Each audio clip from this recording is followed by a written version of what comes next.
It started quietly, too quietly, the kind of silence that feels unnatural, as if the world itself was holding its breath. The main character had been home alone, flipping through a book before bed. Nothing unusual, just the rustle of paper, the low hum of the fridge in the kitchen. Then, without warning, something brushed their ear. A whisper, faint, almost intimate, like someone leaning close enough for their breath to touch skin. Startled, they jerked around, scanning the shadows of the room. No one was there. The windows were locked. The door was bolted shut. They told themselves it was imagination, stress, fatigue. But deep down, a chill coiled in their stomach. Whispers don't come from nowhere. The following evening, it happened again. This time, the whisper was clearer, drawn-out syllables, as if a voice was learning to form words. It hovered behind them, close, too close. They spun around, still nothing. But the air felt heavier, denser, like the room itself was breathing. They stood in front of the hallway mirror, their heart pounding. And that's when they noticed something was wrong. Their reflection blinked a fraction too late. Delayed. Almost like it was pretending to follow. They switched off the light and backed away, too shaken to sleep. Days passed.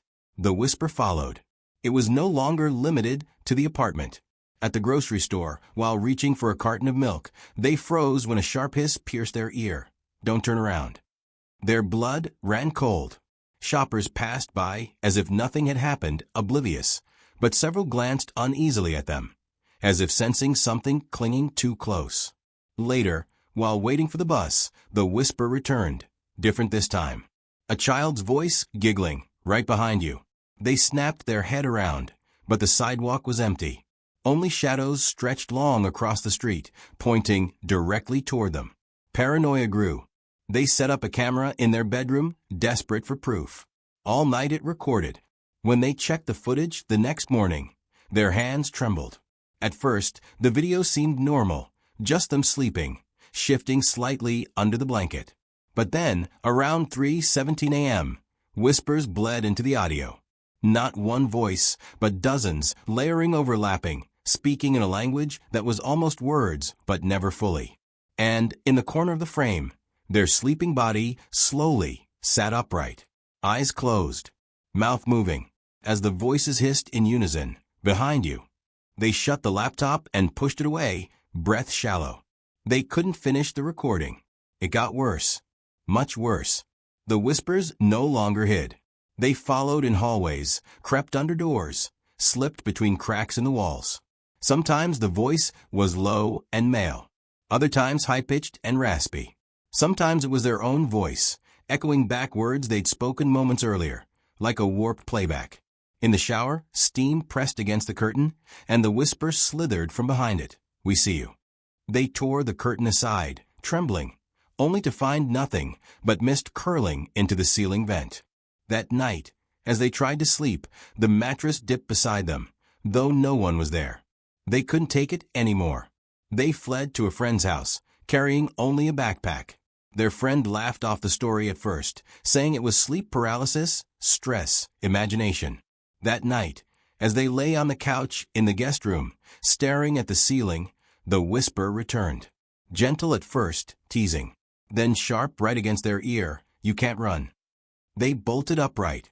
Their friend rushed in, pale and shaking, swearing they'd seen a shadow crouched directly behind them. But when the light flicked on, the room was empty. The nights blurred together. Sleep came in fragments. The whispers multiplied. At times it felt as though dozens of people stood crowded in the room, circling them just out of sight, breathing in unison. Sometimes they felt icy fingers brush against their hair, or the press of breath against their skin. Shadows pooled unnaturally in the corners, darker than they should have been, and the whispers began speaking in unison, repeating phrases like a chant. We are here. We are here. We are here. On the final night, every light in the apartment flickered out at once. Darkness swallowed everything. Their phone died in their hand, screen black. The air grew, so heavy it was hard to breathe. And then the voices rose, louder than ever before, surrounding them in a circle they couldn't see. Some begged, some laughed, some screamed. all whispering over each other until it became deafening. They clutched their head, trying to block it out. That's when they saw the window. Not the outside view, but their reflection staring back.